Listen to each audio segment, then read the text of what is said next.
Buenos días, hermanos. Nos disponemos con la ayuda de nuestro Dios a estudiar la lección 28 de nuestra escuela dominical que lleva por título La excelencia de Cristo. En primer lugar, debemos recordar que el apóstol Pablo escribe esta carta por inspiración divina durante su primer encarcelamiento en Roma. A ese momento, el apóstol Pablo llevaba una temporada bastante larga de sufrimiento por la causa de Cristo. Recordemos que él estaba preso en Jerusalén, de ahí fue trasladado a Roma, pero en su viaje tuvo muchos problemas. Uno de ellos fue un naufragio, el otro la picadura de una serpiente venenosa y finalmente llegó a Roma, donde tuvo que esperar bastante tiempo para ser presentado ante el emperador, quien iba a juzgarlo. Esto es importante que sea considerado por cada uno de nosotros porque el apóstol Pablo en el primer versículo de Filipenses 3, que es la base de nuestra lección, dice lo siguiente: resta, hermanos, que os gocéis en el Señor. A nosotros nos parece increíble que después de todo lo que está sufriendo el apóstol Pablo, él invite a los filipenses a gozarse en el Señor, aún a pesar de las circunstancias por las que atravesaba o las que pudieran estar atravesando ellos. La clave de este versículo es que nuestro gozo como creyentes, así como en el caso del apóstol Pablo, es que éste radica en el Señor. Y esa es la primera enseñanza que tiene nuestra lección para nosotros. Cuando nosotros conocemos a Jesucristo y le aceptamos como nuestro Salvador, nos damos cuenta que Él es el ser más maravilloso que existe, que Él es el ser más grandioso. Incluso el apóstol Pablo, en la carta a los Colosenses, describe al Señor Jesús de la siguiente manera: Él es la imagen del Dios invisible, el primogénito de toda criatura. Por Él fueron criadas todas las cosas que están en los cielos, las que están en la tierra, visibles e invisibles, tronos, dominios, principados, potestades. Todo fue criado por Él y para Él. Y Él es antes de todas las cosas y por Él todas las cosas subsisten. Esto lo dice en el capítulo 1. Pero en el capítulo 2 también dice lo siguiente: que en Él están escondidos todos los tesoros de sabiduría y conocimiento. Además, en Él habita toda la plenitud de la divinidad corporalmente. Así que el Señor Jesucristo es el ser más grande que existe y a nosotros se nos ha concedido que sea nuestro Salvador. Él nos ha comprado con su sangre, Él ha perdonado nuestros pecados. Y cuando conocemos estas cosas, cuando sabemos de la excelencia de Cristo, no queda más que rendirnos de manera completa a Él. En Cristo, además, dice nuestra lección, está la perfección de toda virtud. No hay mayor sabiduría, santidad, justicia, verdad y bondad que la de Él. En eso encontramos la excelencia de Cristo, pero más allá de esto está su amor, ese amor que le hizo tomar nuestro lugar en la cruz. Así que el apóstol Pablo dice: a pesar de las circunstancias, nosotros debemos gozarnos en el Señor, porque tenemos el tesoro más preciado que cualquiera puede poseer, así como la esperanza real de verlo algún día, que nos ayuda a perseverar en la vida cristiana. Nuestra lección hace énfasis en que las circunstancias difíciles nos desaniman a todas las personas. El apóstol Pablo tenía motivos de sobra para estar desanimado, pero él sabía que su gozo radica en el Señor Jesús y no en las circunstancias. Así que la cura para el desaliento es que nosotros dirijamos siempre nuestros ojos al Señor y nos regocijemos en Él. Y aprendamos a gozarnos en el Señor, aun cuando las circunstancias externas sean difíciles y parece que nos hagan perder el regocijo. El apóstol Pablo dice que nuestra fe en el Señor Jesucristo, la cual es el motivo de ese gozo, nos hace valorarla y apreciarla de tal manera que debemos ser cuidadosos en ella, debemos cuidar de ella. Dice el versículo siguiente, versículo 2 de Filipenses 3: guardaos de los perros, guardaos de los malos obreros, guardaos del cortamiento. Si el Señor Jesús, que es el ser más excelente que existe, es el motivo de nuestro gozo y en ello radica nuestra fe, entonces debemos nosotros estar siempre al pendiente de todas aquellas cosas que puedan alejarnos de Él. Dice este versículo que entre ellos habrá algunos a los que se les llama perros, a los malos obreros y a quienes promueven el cortamiento. ¿Quiénes son estas personas que quisieran dañarnos o engañarnos o que nuestra fe disminuyera o descaminarla de la verdad? Son, en primer lugar, personas a las que él llama perros. Esto es una comparación que se hace con estos animalitos, porque recuerden ustedes que para los judíos, entre los animales de menor valor se encontraban los perros.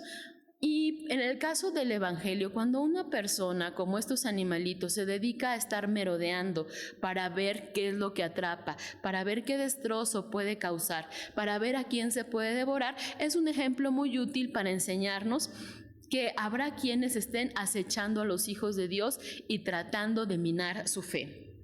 Asimismo, menciona a los malos obreros. Un mal obrero es una persona que aparenta estar al servicio de Cristo, pero en realidad su intención es otra. Tal vez esté buscando fama, algún beneficio personal, algún ingreso, alguna posición. Sin embargo, su servicio solamente es externo, solo aparenta ser maestro del Evangelio o predicador del Evangelio sin que tenga una convicción real. Por último, dice que también nuestra fe puede ser puesta a prueba por aquellos que promueven el cortamiento. Cuando se refiere el apóstol Pablo al cortamiento, está mencionando el rito de la circuncisión. Esto lo corroboramos en el versículo siguiente. Dice, porque nosotros somos la circuncisión, los que servimos en espíritu a Dios y nos gloriamos en Cristo Jesús. Recordemos que la circuncisión era un rito establecido por Dios como señal externa del pacto que había entre Él y su pueblo, los hijos de Israel, y tenían la intención de que ellos no se olvidaran que eran parte del pueblo de Dios. Sin embargo, lo que Dios buscaba, más que una señal externa llevada en el cuerpo, es una cuestión del corazón, donde haya una convicción real de ser parte del pueblo de Dios. San Pablo decía que deberíamos guardarnos de estas personas que promueven solamente una religión externa, que promueven el amor a Dios solamente con marcas que se vean al exterior y no provengan de acciones del interior. Por eso menciona que los creyentes en Cristo, nosotros somos la verdadera circuncisión. ¿Por qué? Porque nosotros tenemos a Jesucristo en nuestro corazón y Él transforma nuestro interior y hace que los efectos de nuestra nueva vida en Él se vean en el exterior. Ahora bien, estas personas que promovían la circuncisión o el rito al que se refiere el apóstol Pablo en estos versículos, no eran tan intachables, no eran tan perfectos en lo que predicaban como pudiera haber sido el apóstol Pablo, así que él mismo se pone como ejemplo de lo que en su vida pasada como hebreo él fue. Dice el versículo 4, yo tengo también de qué confiar en la carne. Si alguno parece que tiene de qué confiar en la carne, yo más. Y empieza a describir cómo él era un judío auténtico, un judío irreprensible, un judío intachable. Y menciona, yo fui circuncidado al 8º día. Soy del linaje de Israel, de la tribu de Benjamín, hebreo de hebreos y en cuanto a la ley, fariseo. Cuanto al celo, perseguidor de la iglesia, cuanto a la justicia que es en la ley, irreprensible.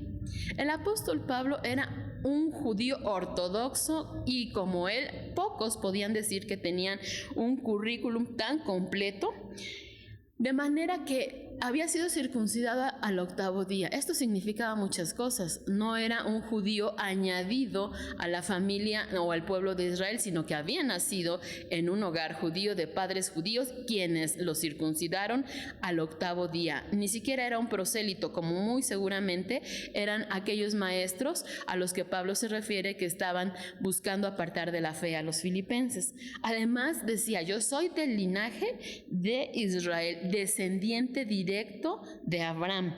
Y también pueden buscar mis antecedentes genealógicos en la tribu de Benjamín, de la cual yo desciendo. Llevo la sangre de Abraham, de Israel y de Benjamín, hebreo de hebreos, de padre y de madre hebreos, de habla hebrea. Y luego dice el versículo que además de estas cosas que él había recibido en su nacimiento, que eran de bastante valor para cualquier judío, él por su parte se había dedicado a obtener otros logros dentro del judaísmo. Dice, en cuanto a la ley, fariseo. Y nosotros sabemos qué preparación tenían los fariseos. En el caso del apóstol Pablo, esta fue bajo los pies de Gamaliel, un importantísimo maestro entre los judíos. Y dice Pablo, además de eso, yo me dediqué a perseguir a la iglesia porque era un judío celoso. Y en cuanto a la justicia que es en la ley, irreprensible, intachable, cumplí la ley punto por punto. Así que si alguien tiene en qué confiar en la carne, yo tendría más razones para estar o considerarme como una persona intachable y cerca de Dios. Sin embargo, y aquí viene la aclaración que hace el apóstol Pablo. En el versículo 7 dice que las cosas que para él en el pasado eran ganancia, ahora las considera pérdidas por amor a Cristo. Y esta es otra cosa que nuestra lección resalta. Puede ser que nosotros en nuestra vida pasada tengamos cosas de gran valor y confianza humanamente hablando, y que antes de conocer a Cristo nosotros las consideráramos de gran valor. Unas podemos haberlas recibido por nacimiento y otra por logros personales. Sin embargo, si nosotros llegamos a conocer a Cristo como nuestro Salvador, la excelencia de nuestro Señor, lo maravilloso que es Él, lo grandioso de su amor, hace que todas las demás cosas en comparación con Él no tengan ningún valor. Dice en nuestra lección que cuando nosotros conocemos a Cristo, esta experiencia transforma nuestra vida y entonces, como sabemos que Él es el bien supremo que Dios nos ha dado y sabemos lo que Él ha hecho por nosotros, estamos en posibilidad de consagrarnos a su servicio y obedecerle por amor a Él. Y aquí está la clave de este pasaje. Todo lo que Él pudo haber logrado en su vida como judío, al conocer a Cristo, esas cosas son consideradas pérdidas. ¿Por qué? Porque al lado de Cristo no tienen ningún valor. En primer lugar, porque Pablo va a decir que además de esto, la justificación o la justicia que Dios halla en Él es por la fe y no por lo que Él pudo haber logrado en su pasado. Versículo 8 dice, y ciertamente aún reputo todas las cosas pérdida por el eminente conocimiento de Cristo Jesús, mi Señor, por amor del cual lo he perdido todo y téngolo por estiércol para ganar a Cristo. El apóstol Pablo, al conocer a Jesús como su Salvador, después del encuentro que tuvo con Él, se dio cuenta que el amor de Cristo es lo más maravilloso que puede recibir un ser humano. Y dice, ahora Él es mi Señor. Y por amor a Él, yo ahora estimo todo lo que tenía como una pérdida. Es como el estiércol, algo que aborrezco, algo que no tiene valor, al lado de mi Señor, del amor de mi Señor, y ahora también sé que al lado del conocimiento de Cristo Jesús. Así que el apóstol Pablo dice, no solamente quisiera quedarme en el estado en el que yo fui alcanzado por Jesús, deseo conocer a Cristo Jesús, mi Salvador, tal como lo menciona el versículo 8 y el versículo 10, conocerlo con mayor profundidad, conocer la virtud de su resurrección, ese poder que radica en Él, y asimismo quiero seguir participando en sus padecimientos en conformidad a su muerte. Volvemos nuestra mirada entonces a todo lo que el apóstol Pablo sufrió, a todo lo que él hizo esforzándose en el judaísmo, a todo lo que él recibió por nacimiento, y él dice, nada de ello se compara con Cristo, con el amor de mi Señor y con mi deseo de seguirle conociendo. Ahora bien, dice el apóstol Pablo, antes yo no me daba cuenta de ese gran valor que radica en Cristo Jesús, mi Salvador. No lo conocía, y mi anhelo a partir de entonces de que le conocí es agradarlo en todo. Y nuestra lección hace énfasis en esto cuando nos dice que en Cristo el cristiano encuentra la motivación primeramente para renunciar a todo aquello que no sea conforme a la voluntad de Dios respecto de nuestra salvación, es decir, nuestros logros o nuestros méritos. Y en segundo lugar, en la excelencia de Cristo se encuentra la motivación para un servicio fiel en su obra. De manera que los creyentes tenemos una vida consagrada no para ser salvos, sino porque ya lo somos. Dios nos considera como justos porque tenemos fe en el Señor Jesús. Dice, esta es la clase de justicia que procede de Dios, la cual está basada en la fe, ya que al creer en Cristo somos revestidos de su justicia. Versículo 9. Y ser hallado en él, no teniendo mi justicia que es por la ley, sino la que es por la fe de Cristo, la justicia que es de Dios por la fe. Y esta fe nos hace, pues, como decíamos, perseverar en la vida cristiana y nos hace consagrarnos a nuestro Dios y nos hace también ponernos a su servicio y ser fieles en su obra. Y el apóstol Pablo menciona su caso, dice, no que ya haya alcanzado, ni que ya sea perfecto, sino que prosigo por ver si alcanzo aquello para lo cual fui también alcanzado de Cristo Jesús.